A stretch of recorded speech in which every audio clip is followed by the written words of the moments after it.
Bienvenue, on est ici sur mon home spot, plage des Salines en Guyane, là où tout a commencé pour moi.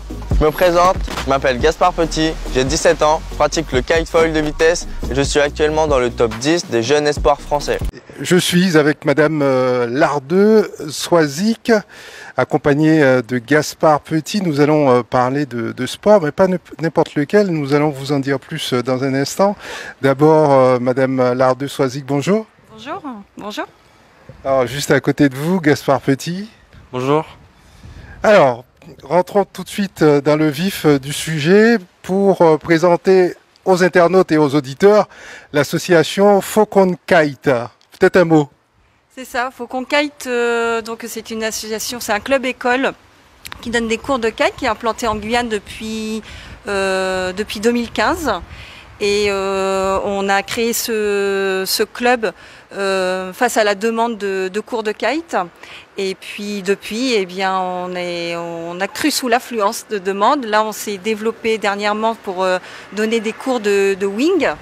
Donc c'est une nouvelle discipline qui explose en métropole et là en Guyane qui commence à bien donner. Donc nous donnons des cours sur la plage de Montjoly, sur l'entrée du Mahuri. On s'adapte par rapport aux conditions météo et aux marées. Gaspard Petit, c'est dans cette association, dans ce club que vous avez fait vos débuts. Et ouais, j'ai commencé le kite dès mes 8 ans avec ce club là qui est le prof de kite, c'est mon père, donc j'ai tout de suite commencé avec lui et depuis mes 8 ans je fais que ça avec plusieurs allers-retours en métropole pour commencer les compétitions et maintenant je veux vivre que de ça. Aujourd'hui vous en avez 18, vous avez quitté la Guyane à l'âge de 15 ans. Et pour poursuivre dans cette voie, puisque vous êtes maintenant à Dunkerque, en pôle espoir, alors comment ça se passe concrètement à ce niveau est-ce que l'on peut parler déjà de haut niveau? Alors oui, carrément, on peut carrément parler de haut niveau. Je suis parti de la Guyane à l'âge de 15 ans pour continuer à faire des compétitions en métropole et en faire plus parce qu'en étant en Guyane, ça fait un petit peu loin pour une semaine de compétition. J'ai intégré le pôle espoir de Dunkerque dans une discipline qui s'appelle le kite freestyle. J'ai fait 2 ans dans cette discipline-là et maintenant je suis dans une nouvelle discipline qui est intégrée au JO. C'est la première fois que le kitefoil est intégré au JO pour 2024 qui va être à Paris, notamment à Marseille du coup pour la voile. Et du coup dans cette nouvelle discipline là, j'ai intégré le pôle espoir de kitefoil qui est maintenant basé à Montpellier. Donc maintenant je réside à Montpellier pour pratiquer cette discipline là toutes les semaines et tous les après-midi pour s'entraîner pour les compétitions qui sont à venir avant les JO 2028. Alors, comme on peut le voir à l'image ou comme on peut l'entendre à la radio, il y a le vent, il manque peut-être que la mer. Alors, Madame Soisic, est-ce que Gaspard Petit est le premier Guyanais à atteindre ce niveau, surtout à être passé dans le club, dans l'association Faucon Kite, et à avoir atteint ce niveau?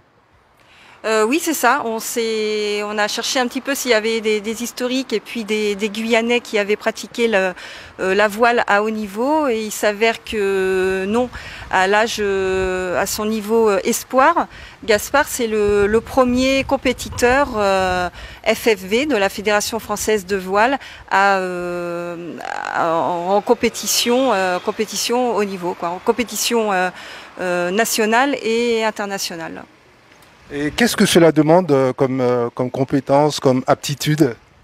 Ça demande beaucoup d'investissement personnel, beaucoup d'encadrement, Un sportif, évidemment le haut niveau, on le commence jeune, donc il faut absolument que les jeunes soient encadrés au niveau familial et que la famille trouve les bonnes structures d'accompagnement pour les niveaux. Évidemment, ça demande aussi un investissement financier selon les disciplines. Là, pour le kitefoil, on est entre 50 000 et 100 000 euros l'année de la saison sportive. En espoir, on commence un peu petit parce que les déplacements sont moindres, mais dès qu'il va passer en senior, il y a des compétitions sur toute l'Europe. Et en vue des JO 2028 à Los Angeles, les 2 ans avant, les compétitions seront sur le territoire américain, sur les eaux américaines, donc les déplacements seront beaucoup plus coûteux. Et puis il y a le matériel il faut qu'il soit toujours au top. Il faut qu'il y ait un matériel de sécu en cas de casse. Donc tout ça demande un investissement conséquent. On verra tout à l'heure que vous avez lancé une cagnotte pour accompagner et soutenir Gaspard Petit. Mais pour les auditeurs, est-ce que vous pouvez établir la différence pour nous entre le kitefold et le kitesurf, Gaspard Petit? Alors ouais, c'est ça, donc le kitesurf c'est ce que j'ai commencé dès 8 ans, c'est une voile qu'on gonfle avec une pompe, plus une planche qui est directement en contact avec l'eau, avec des petits ailerons. Donc je pratiquais cette discipline là, donc avec cette voile et cette planche on peut faire des sauts très hauts, on peut tourner un peu dans tous les sens, on appelle ça du freestyle, c'est ce que je faisais. Et j'ai rapporté quelques médailles dans cette discipline-là. Et maintenant, dans cette nouvelle discipline qui est le kitefoil, c'est le même système de voile, mais avec des voiles différentes, très grandes. Avec une planche, j'ai aussi une planche qui est plus grande. Et la différence, c'est que en fait, j'ai un gros aileron qui fait entre 1,10 m et 1,15 m. Et en fait, je suis au-dessus de l'eau. Et du coup, comme je n'ai pas contact avec l'eau, on atteint des vitesses très élevées. Du coup, l'objet des compétitions que je fais, c'est des courses avec plus de 100 personnes sur des départs. Et c'est de la régate, on fait des courses et voilà, c'est le premier arrivé, premier qui gagne. C'est plusieurs courses dans des journées, ça peut être 8 courses dans une journée. Et des fois, les compétitions de ce genre-là, on est sur des compétitions qui durent une semaine. Donc voilà, c'est le premier qui gagne tout, qui gagne l'ensemble de la compétition. Parlez-nous d'une journée classique en espoir, là où vous êtes en ce moment. Une journée type entraînement, c'est que la plupart du temps, j'ai cours le matin au lycée et l'après-midi, j'ai entraînement. Donc les coachs ils viennent nous chercher au lycée et on fait un entraînement toute l'après-midi jusqu'à 17h30. Et après, à 18h, 19h, on a une préparation physique le soir. Et après, on mange et on dort. Et après, c'est rebelote toutes les autres journées après pour se préparer aux compétitions qui sont souvent, par exemple, des petites compétitions en France, c'est des compétitions le week-end. Donc des fois, les week-ends, on part en compétition. Je crois que vous êtes en terminale cette année. Est-ce que vous allez pouvoir continuer à concilier votre sport favori et vos études au niveau supérieur? L'objectif, c'est ça. Il y a 2 projets. Il y a le projet scolaire et le projet sportif. Il faut essayer de tenir ces 2 objectifs-là. Donc là, je suis une terminale avec des cours aménagés, avec un peu de l'aide du CNED. Et donc l'objectif c'est de passer le bac et après le bac c'est de suivre des formations qui me permettraient de coacher, d'être coach. Et un objectif aussi c'est d'intégrer l'équipe de France de kitefoil pour ensuite intégrer l'armée, on appelle ça l'armée des sports, l'armée des champions. Et voilà, l'objectif c'est de vivre de cette passion-là. C'est assez difficile de vivre de son sport, mais moi j'y crois, je pense que je peux réussir à vivre de ça. Est-ce que Faucon Kite, Madame Lardeux Soisic, fait partie de la Fédération française de la voile? Oui, c'est ça. On est affilié à 2 fédérations, la Fédération française de voile et la Fédération française de vol libre. Et la Fédération française de voile est pour les compétiteurs en fait. En Guyane, on compte combien de licenciés? Alors d'adhérents à notre club, on est à peu près 70 à 80 chaque année. Et vous participez à des tournois nationaux? Alors on encourage nos jeunes pour des compétitions. Là il y avait une vague au temps de Gaspard, il y avait une vague de jeunes, on en a emmené 2-3 en compétition. Là actuellement ils sont tous en études et pour l'instant on a des seniors qui sont motivés quand même à faire des compétitions un peu plus conviviales en métropole, parce que malheureusement ici il n'y a pas de compétition. Mais avec les Antilles aussi ça peut se faire, donc on va organiser ça pour l'année 2023, oui. Comment vous situez-vous par rapport aux autres compétiteurs de votre âge, de votre catégorie bien évidemment? Avant tout, on est tous des copains, on se connaît tous, on se voit tous les jours, tous les week-ends, toutes les semaines en compétition, donc on s'entend très très bien. Il y a certainement un petit peu de confrontation, mais on essaye de se pousser tous vers le haut et tous vers l'objectif, les JO, parce qu'on est tous là pour ça. Et même pour les compétitions, les championnats d'Europe qui sont bientôt en avril et les championnats d'Europe en juin aussi. On se pousse tous vers le haut pour que on soit voilà, très très fort dans ça. Comme au tennis ou comme dans d'autres sports, est-ce qu'il y a un classement des joueurs? Alors oui, il y a un classement. Donc là, il y a eu les championnats de France espoir, donc jeunes dans ma catégorie en août. Donc moi, j'ai fini troisième français. Donc il y a un classement jeune, ouais. Et pareil au classement international pour les championnats du monde, il y a un classement aussi jeune, voilà. Votre objectif, on l'a bien compris, ce sont les JO de 2028 à Los Angeles. Alors, qu'est-ce qu'il vous faut pour pouvoir atteindre cet objectif en termes de moyens, et notamment des moyens financiers? Alors oui, les JO 2028, on sait que ça va être à Los Angeles, donc à partir de ce moment-là, à mon avis, les compétitions, les entraînements pour s'adapter au plan d'eau et aux conditions météo des JO à Los Angeles, on devrait à un moment donné partir dans le continent américain pour s'entraîner là-bas. Donc maintenant ça va coûter un peu plus cher que ces autres années-là maintenant les JO sont à Paris, donc en France, donc les déplacements sont assez près de la France, on va dire. Mais voilà, pour 2028, ça va être des déplacements autour de Los Angeles. Donc à ce moment-là, là ça va coûter un petit peu plus cher.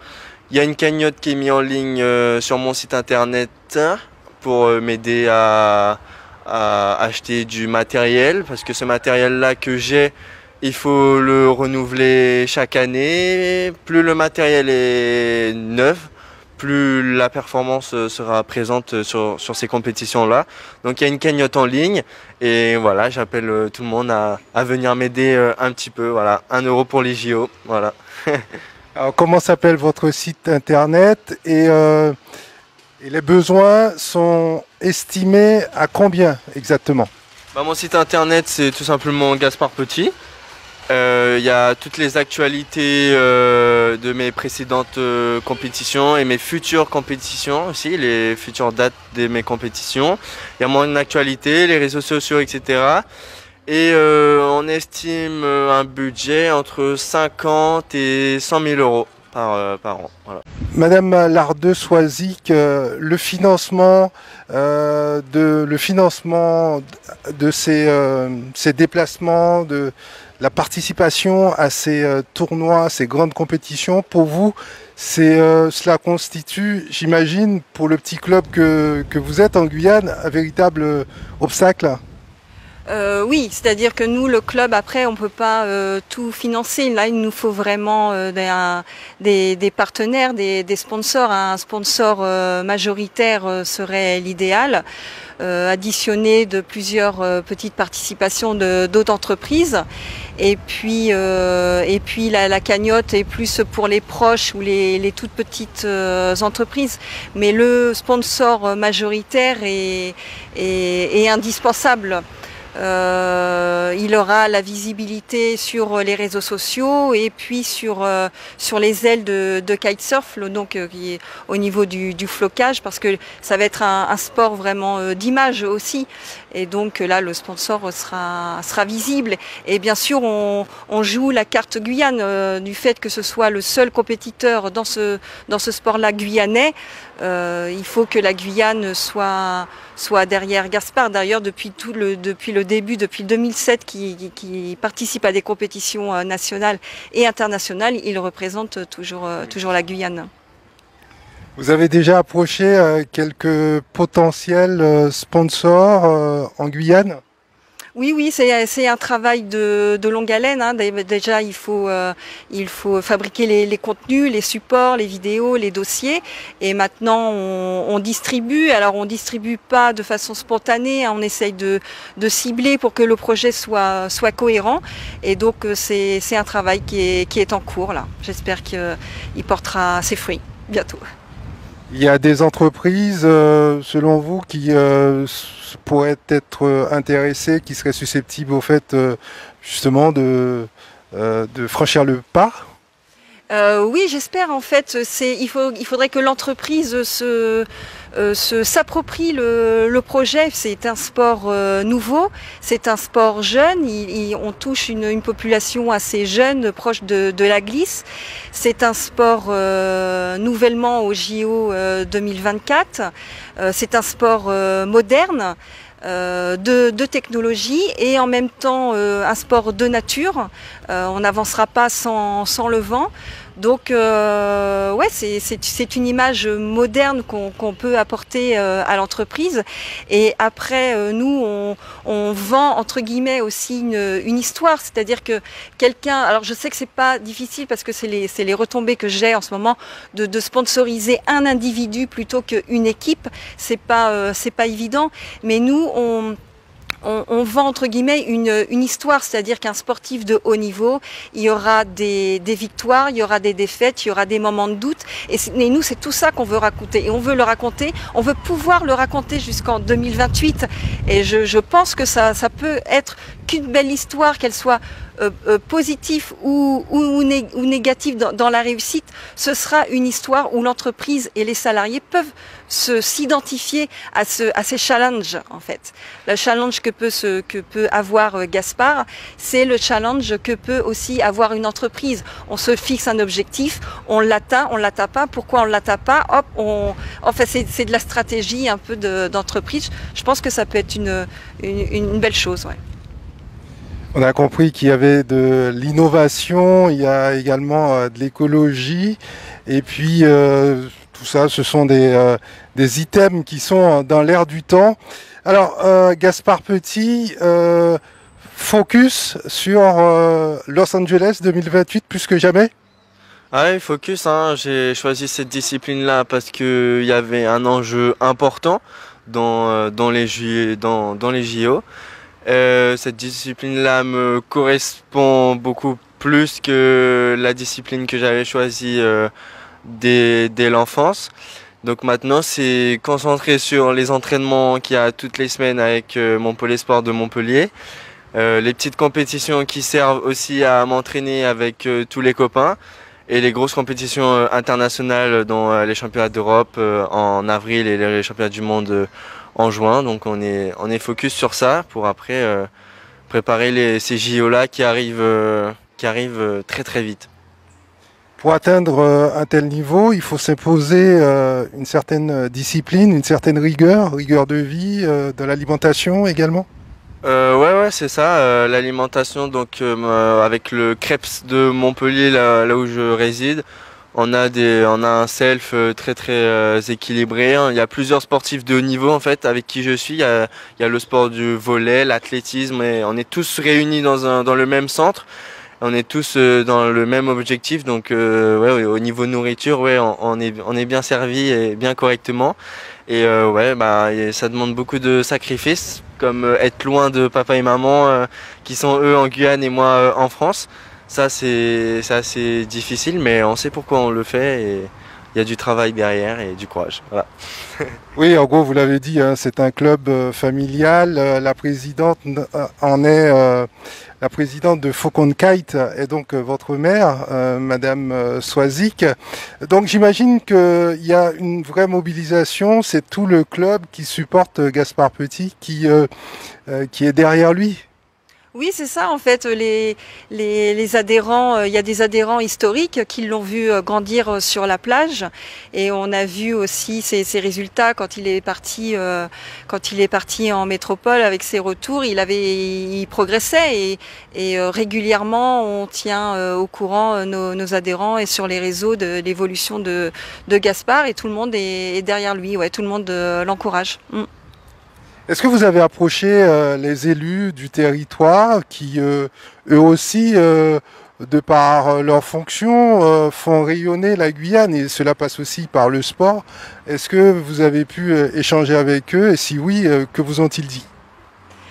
On s'est rapproché évidemment de la CTG, mais la CTG ne propose rien de particulier par rapport à ces résultats. Il propose quelque chose sur des sportifs haut niveau qui apparemment ont du mal à mettre en place. Il y a un guichet unique pour une petite bourse annuelle, mais qui n'est pas très conséquente par rapport, nous, au budget que ça demande.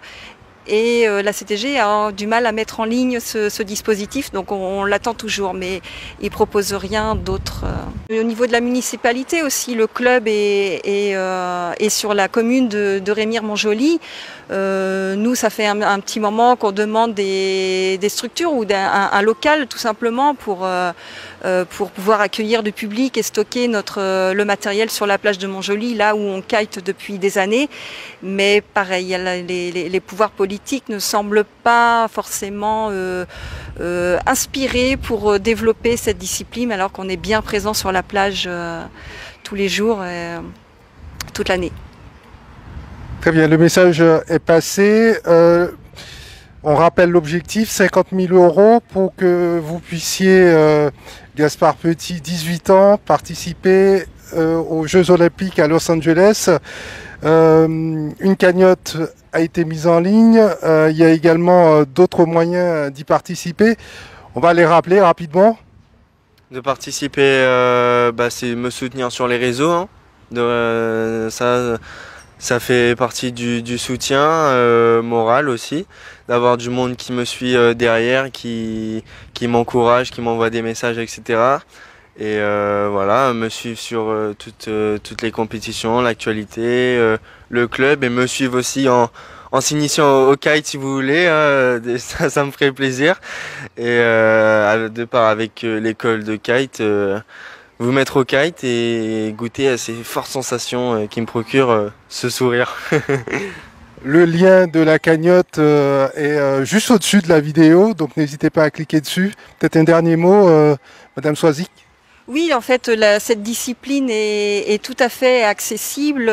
Nous, on propose des cours à 50 € la session des 2 heures.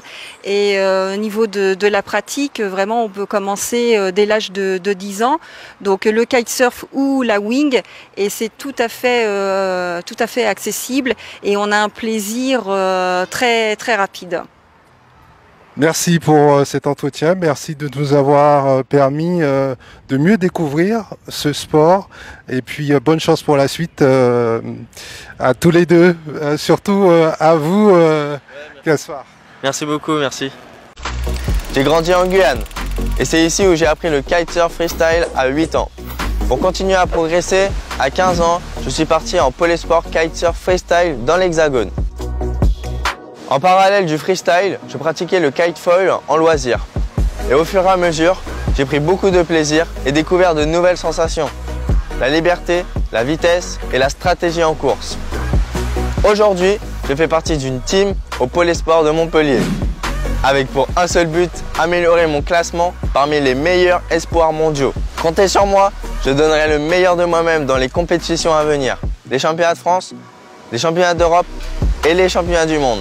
En 3e position, il vient quand même de Guyane pour cette compétition, c'est Gaspard Petit. Depuis ma première participation à la Coupe du Monde Junior en 2017, je représente fièrement la Guyane. Mais dorénavant, j'ai besoin de partenaires comme vous pour m'aider à atteindre mes objectifs. Si comme moi, vous partagez le goût de l'effort, de la compétition, du dépassement de soi et les valeurs de l'olympisme, alors rejoignez-nous dans l'aventure et rendez-vous au JO 2028.